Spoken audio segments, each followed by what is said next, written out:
Okey, itu dia berlanjutan daripada pengumuman berkenaan tentang 5G nasional itu. Pada hujung tahun lalu kita sudah pun menamatkan perkhidmatan 3G dan kini sepenuhnya kita menggunakan perkhidmatan 4G dan peralihan dari semasa ke semasa untuk perkhidmatan 5G Malaysia yang dikelolakan oleh Kementerian Komunikasi dan Multimedia. Okey, seketika nanti kita nak bercakap tentang mengutamakan kesihatan mental. Betul, dan ialah sewaktu PKP kan, kalau boleh kita kongsikan sedikit Ismail, itu ramai di kalangan kita ataupun rakyat Malaysia telah pun terkesan daripada faktor kewangan, faktor keluarga sebagainya, dan akhirnya apa yang menjadi masalah buat mereka semua adalah mereka mengidap ataupun mempunyai masalah anxiety disorder, iaitu bagaimana sebenarnya ada di kalangan kita yang kena serangan panic attack dan sehingga kini masih lagi berlanjutan dengan perkara itu. Dan selepas ini kita akan membincangkan mengenai perkara ini, apakah antara solusi-solusi yang boleh kita lakukan dan adakah sekiranya mereka telah pun terkena panic attack ini, adakah ia akan berlanjutan.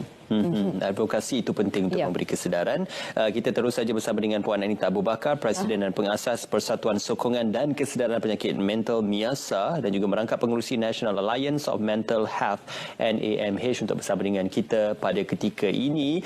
Kalau sudah bersedia di talian, Assalamualaikum, selamat pagi Puan Anita, apa khabar? Waalaikumsalam warahmatullahi wabarakatuh. Kita bersua kembali pada pagi ini Puan Anita. Okey, seperti yang dinyatakan oleh Raja Sofi tadi berkenaan tentang ada beberapa isu-isu penting yang perlu kita ketahui tentang kesihatan mental. Namun kita sedia maklum sudah lebih 2 tahun negara menghadapi pandemik COVID-19. Persoalannya, apakah masih adanya isu kesihatan mental berimpak dan juga berkesan daripada pandemik COVID-19 ini? Betul, terima kasih Ismail dan Raja Sofi. Sebenarnya satu soalan yang baik ya. Mungkin kita berasa kita sudah pun beralih ke fasa endemik ini, mungkin tidak ada lagi isu-isu kesihatan mental yang berlaku kan. Tetapi sebenarnya belenggu ya daripada pandemik COVID-19 ini masih kekal sebenarnya, kerana walaupun kita melihat banyak perkara ataupun situasi telah pun kembali normal ya, mungkin kembali biasa, tetapi kemungkinan untuk keadaan menjadi sukar kembali itu tetap ada. Tetapi harapan yang besar itu adalah setelah kita dah melalui pandemik ini dah 2 tahun ya Ismail, kita berharap kita lebih bersedia, tetapi sudah tentu buat setengah orang ya, mungkin stres ataupun tekanan ini berterusan kerana kita melihat pandemik kesihatan mental ini ataupun silent pandemik pada awalnya sudah bukan lagi sesuatu pandemik yang senyap ya, kerana ramai sudah pun bertarung dengan isu kesihatan mental hari ini disebabkan oleh pelbagai faktor, kerana sudah tentu apabila tercetusnya pandemik ini faktor-faktor penyumbang hadir, faktor-faktor risiko juga meningkat, maka ramai yang telah pun jatuh kepada keadaan di mana mereka murung dan juga berlakunya anxiety disorder seperti yang disebutkan oleh Raja Sofi tadi. Baik doktor, dan masalah ini dibelenggu bukan saja daripada golongan dewasa, malah kanak-kanak, remaja juga iaitu mempunyai peratusan yang agak tinggi. Dan sekiranya mereka telah pun terkena serangan seperti sebagai contoh panic attack doktor, dan ia masih lagi berlanjutan, dan bagaimanakah, adakah ianya akan berakhir ataupun mereka perlu untuk melalui serangan-serangan yang mungkin akan datang pada bila-bila masa sahaja doktor? Betul, jadi soalan yang baik juga. Sebenarnya serangan panik ni dia begini ya, tidak semestinya kita mengalami serangan panik itu bermaksud kita mempunyai diagnosis penyakit mental ataupun tahap isu kesihatan mental itu teruk. Ia boleh berlaku sekali sahaja seumur hidup, tetapi ada juga kalanya di mana kalau kita tidak tahu cara untuk menangani serangan panik ini dengan baik dan efektif, kita akan menjadi lebih, orang kata, takut panik kerana kita berfikir bahawa bila serangan panik seterusnya akan berlaku, dan ini membuatkan kita menjadi, orang kata, lumpuh ya, di mana kita mungkin boleh, kalau faktor-faktor mencukupi, mendapat penyakit kebimbangan yang melampau ataupun mungkin panic disorder ya, salah satu penyakit di bawah kategori anxiety disorder ataupun kebimbangan yang melampau ini. Jadi sudah tentu kalau kita melalui ya Raja Sofi dan Ismail, serangan panik ini penting untuk kita belajar teknik-teknik pernafasan ataupun latihan pernafasan dengan baik, kerana ia satu, orang kata, latihan yang sangat efektif. Kalaupun kita tak ada serangan panik ataupun anxiety, ia sebenarnya membantu untuk kita distress, membantu kita untuk kekal tenang. Kadang-kadang kita berasa mungkin panik, kita rasa overwhelmed ya, dan dengan keadaan sekarang ataupun di tempat kerja contohnya, kerana dulu kerja di rumah, sekarang kembali ke tempat kerja secara fizikal, Jadi kalau kita dapat melakukan latihan pernafasan dengan baik ini, kita dapat orang kata snap out daripada serangan panik yang berlaku. Jadi teknik-teknik relaksasi juga sangat membantu sebenarnya. Jadi kita dapat mempelajari ini banyak sebenarnya video-video mungkin di social media ataupun di laman maya di mana mereka berkongsi teknik-teknik relaksasi tersebut. Jadi kita cuba pelajari insya-Allah. Ya, Doktor, apabila Puan Anita, apabila menyentuh berkenaan tentang kembali ke tempat kerja, kita juga sedia maklum berkenaan tentang toxic working environment ataupun budaya kerja yang bertoksit. Dan kita amat kecewa dan sedih apabila budaya kerja yang bersifat profesional juga tidak mengamalkan pembudayaan kerja profesional walaupun kategori kerja itu profesional. Dan kita sedia maklum ada kategori kerja profesional yang sehingga anggotanya membunuh diri. Jadi apakah kerjaya profesional itu tidak menghadirkan satu budaya kerja yang profesional? Okey, bagi saya apa yang kami lihat daripada usaha Miasa sendiri, daripada apa yang dikongsikan oleh mereka yang bekerja di mana mungkin persekitaran pekerjaan itu ataupun majikan tersebut kurang ilmu tentang kepentingan penjagaan kesihatan mental itu sendiri. Jadi intervensi-intervensi tidak diberikan di tempat kerja. Contohnya seperti kita kongsikan tadi serangan panik. Kalau serangan panik berlaku di tempat kerja, apa yang boleh dilakukan oleh rakan-rakan sekerja, apa yang ada di tempat kerja yang mampu membantu dan menyokong keadaan individu tersebut pada waktu itu. Sudah tentu banyak tempat-tempat kerja kurang ilmu, tidak ada tempat-tempat untuk menyokong. Jadi contohnya kita boleh ada selalunya kalau serangan panik berlaku di tempat kerja, biasanya individu akan ke surau, mungkin ke bilik air untuk bertenang, untuk melakukan latihan pernafasan. Jadi bagi saya kita perlu menyediakan contohnya mungkin ada kaunselor di tempat kerja, mungkin ada talian bantuan, mungkin ada employee assistance program di mana mereka dapat orang kata mendapat bantuan serta-merta di tempat kerja. Jadi ini penting, menimba ilmu sebenarnya.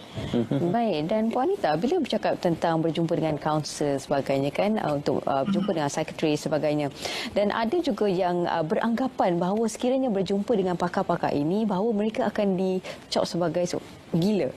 Ini yang menjadi satu perkara yang menakutkan ataupun stigma yang melekat dalam minda setiap masyarakat Malaysia. Jadi perlu sebenarnya untuk kita mengambil tahu tentang perkara ini. Sebenarnya bila kita berjumpa untuk mendapatkan rawatan ataupun treatment, apa antara treatment yang akan diberikan oleh kaunselor itu sendiri?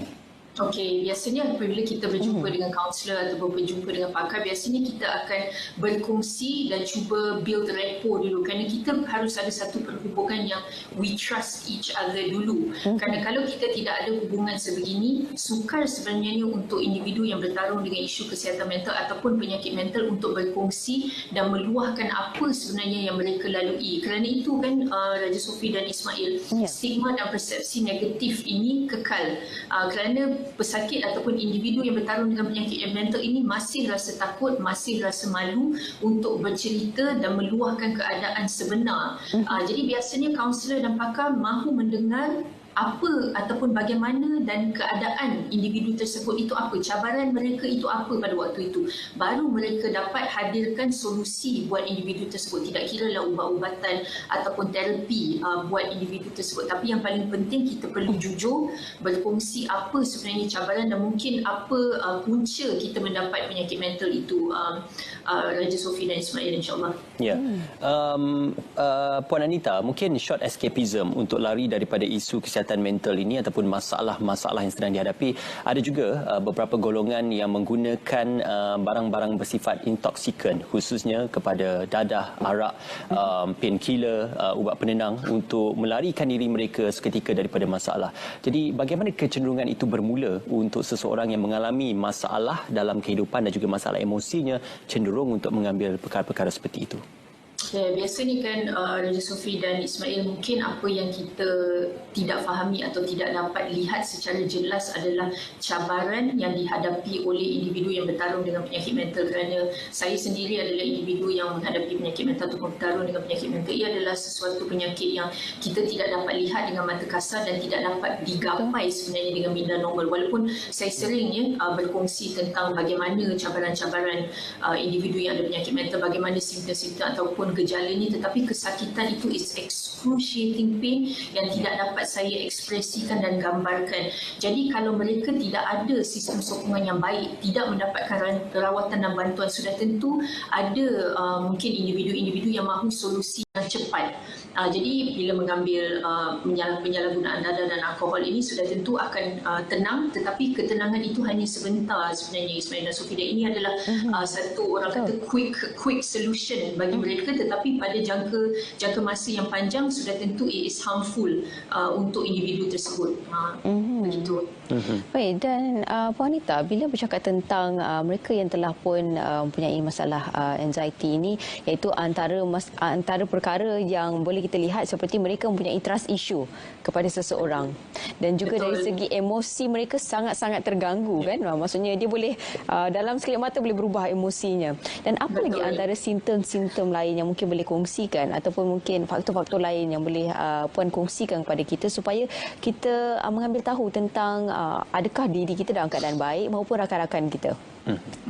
Dia sebenarnya apabila emosi anxiety ataupun anxious, kita rasa bimbang, resah, gelisah, dia bukan emosi yang biasa seperti individu yang normal, ya. Ia satu emosi yang kita berasa sangat takut, sangat bimbang, kebimbangan yang sangat melampau. It's extreme emotions. Jadi sebab tu kita berasa susah nak mempercayai orang lain. Kita berasa satu perasaan yang sangat takut, sangat bimbang. Kita berfikir tentang suatu keadaan yang belum berlaku tetapi kita rasakan akan dan pasti berlaku. Jadi ini menyebabkan kita susah dan sukar untuk berfungsi sebagai manusia yang normal kalau tidak mendapat intervensi, tidak mendapat rawatan dan tidak ada sokongan di sekeliling kita yang dapat membantu kita sebenarnya, Raja Sophie dan Ismail. Sebab tu ahli keluarga dan rakan-rakan kalau ingin membantu perlu sabar, perlu sediakan ruang zon yang selamat and validate, apa orang kata, mengesahkan apa yang individu itu lalui. Kita jangan cepat menghukum ataupun melabel. Itu membuatkan keadaan individu tersebut bertambah buruk ataupun sukar untuk melalui proses penyembuhan yang efektif. Puan Anita bercerita tentang to validate. Kita juga nak menghubung kaitkan dengan social validation. Ini juga banyak masalah yang seringkali berlaku dalam masyarakat kita kerana penarafan kepada kejayaan dan kepada kadar hidup yang baik dan juga bagus itu adalah kerjaya yang bagus, pendapatan yang baik, mempunyai keluarga dan sebagainya. Dan kalau tidak mencapai target tersebut, ada setengah masyarakat mula menekan individu. Dan social validation itu tidak berlaku. Jadi bagaimana kita melihat masalah social validation ini masih lagi menjadi stigma dalam masyarakat?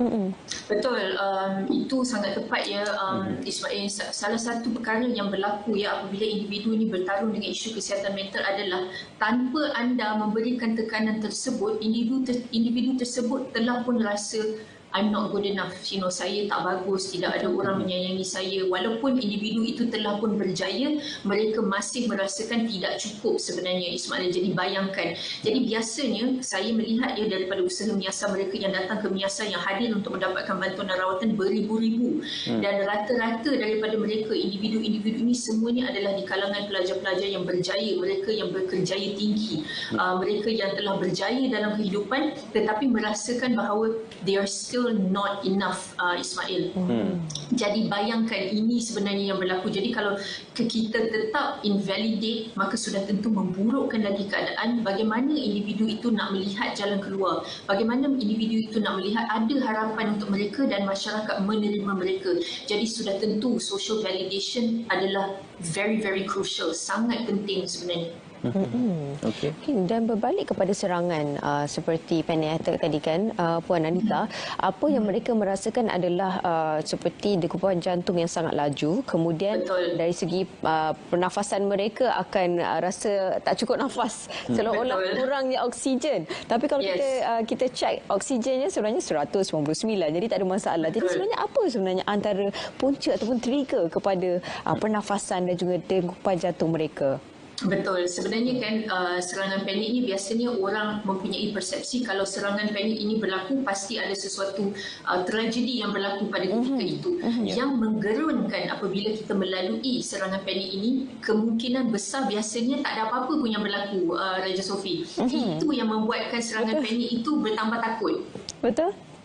Jadi biasanya apabila serangan panik ini berlaku, kita akan mula rasa jantung berdegup laju, rasa susah nak bernafas, rasa semua perkara di luar kawalan kita, rasa peluh sejuk, rasa nak pergi ke bilik air, rasa kita nak muntah dan sebagainya. Kerana saya sendiri adalah individu yang sering mengalami serangan panik sehingga hari ini, tetapi sudah tentu sebab dah 9 tahun didiagnose dengan penyakit kebimbangan yang melampau ni, saya mempunyai coping strategi yang efektif. Jadi saya tahu bagaimana nak menangani yang baik. Tetapi kalau kita tidak tahu dan tidak mampu, ia adalah satu situasi dan pengalaman yang sangat menakutkan sebenarnya, kerana kita berasa bahawa pada waktu itu, pada saat itu kita akan mati. Betul. Jadi kerana itulah serangan panik ini menakutkan sebenarnya. Ya, Puan Anita, mungkin ada beberapa perkara yang boleh diperbaiki adalah kemahiran bersosial dalam kalangan mereka yang merasakan very introvert ataupun mereka tidak boleh untuk berada dalam masyarakat. Jadi apabila tiba musim perayaan dan juga ruang yang diberikan seluasnya untuk bersama dengan keluarga, rakan-rakan selepas transisi ke endemik ini, apakah ini ruang terbaik untuk mengajak sebahagian daripada rakan-rakan kita yang mungkin mempunyai kurang keyakinan diri, introvert, untuk kembali bergaul dan bersosial bersama masyarakat? Ia sebenarnya satu peluang yang baik, tetapi kita tak boleh orang kata kelam kabut untuk orang kata bersosial ataupun kemahiran bersosial itu, kerana it takes time, ia mengambil waktu sebenarnya. Jadi kita melakukan apa yang kita panggil sebagai contohnya exposure therapy. Jadi kita expose diri kita kepada situasi bersosial ini perlahan-perlahan. Mungkin mula-mula dengan adik-beradik, kaum keluarga yang berdekatan, dan kemudian baru orang kata a bigger crowd. Jadi kita perlu melakukannya step by step. Kalau kita terus orang kata nak pergi open house, mungkin itu satu keadaan yang menakutkan dan sangat mencabarlah, terutamanya untuk individu-individu yang tidak semestinya introvert, tapi mungkin yang bertarung dengan penyakit mental yang lebih kronik, sudah berada di dalam isolasi yang sangat lama dan takut sebenarnya untuk berinteraksi secara fizikal dengan individu yang lain walaupun ahli keluarga sendiri. Mungkin kita sebagai orang yang normal rasa macam kenapa nak takut, kenapa suka, tetapi ambil daripada saya, sebab saya pun dulu begitu. Saya hanya boleh berinteraksi dengan ibu dan suami sahaja. Nak berinteraksi dengan adik-beradik pun menjadi takut, menjadi panik. Jadi perlahan-perlahan kita expose diri kita, dan lama-lama barulah kita dapat membiasakan diri. Jadi kemahiran bersosial ini bukan instant, tetapi memerlukan waktu dan memerlukan latihan, praktis, insyaAllah. Ya. Ya, dan akhir sekali mungkin boleh beri sedikitlah kata-kata semangat kepada mereka yang mempunyai masalah dari segi kesihatan mental ini sendiri, untuk sama-sama sebenarnya ada jalan keluar seperti Puan Anita sendiri kan. Dan juga kepada masyarakat dengan stigma mereka ni berkenaan dengan perkara ini, perlu untuk kita beri ruang kepada mereka yang telah pun mempunyai masalah daripada kesihatan mental ni, supaya mereka juga ingin menjadi normal seperti orang lain, tetapi perlu untuk diberikan sedikit masa. Silakan. Betul. Penyakit mental ni kan, Raja Sophie Ismail dan semua para pendengar di luar sana, ia bukan sesuatu yang mudah. Ia sebenarnya sesuatu penyakit yang sangat sukar, cabarannya sangat besar. Jadi kita sebagai anggota masyarakat, ahli keluarga, rakan-rakan, sokonglah orang tersayang dengan memberikan ruang, mendengar dengan penuh empathy, memberikan validation seperti yang kita sebutkan dari tadi, dan juga kepada anda yang berjuang, harapan itu ada, jalan keluar itu ada, anda boleh sembuh, tidak kira penyakit mental anda sekronik mana pun. Yang paling penting, pendekatan kepada proses penyembuhan anda haruslah menyeluruh dan haruslah holistik. Tidak boleh hanya melakukan sesuatu perkara, tetapi perubahan cara hidup dan gaya hidup itu harus diperbetulkan, dan insya-Allah anda pasti sembuh. Okey, baik. Satu perkongsian yang berinovatif dan juga boleh dijadikan panduan. Terima kasih kepada Puan Anita Abu Bakar, Presiden dan juga Pengasas Persatuan Sokongan dan Kesedaran Penyakit Mental NIASA, juga Pengerusi National Alliance of Mental Health NAMH bersama dengan kami pada pagi ini. Terima kasih Puan. Terima kasih Puan. Terima kasih. Assalamualaikum warahmatullahi wabarakatuh. Waalaikumsalam warahmatullahi wabarakatuh.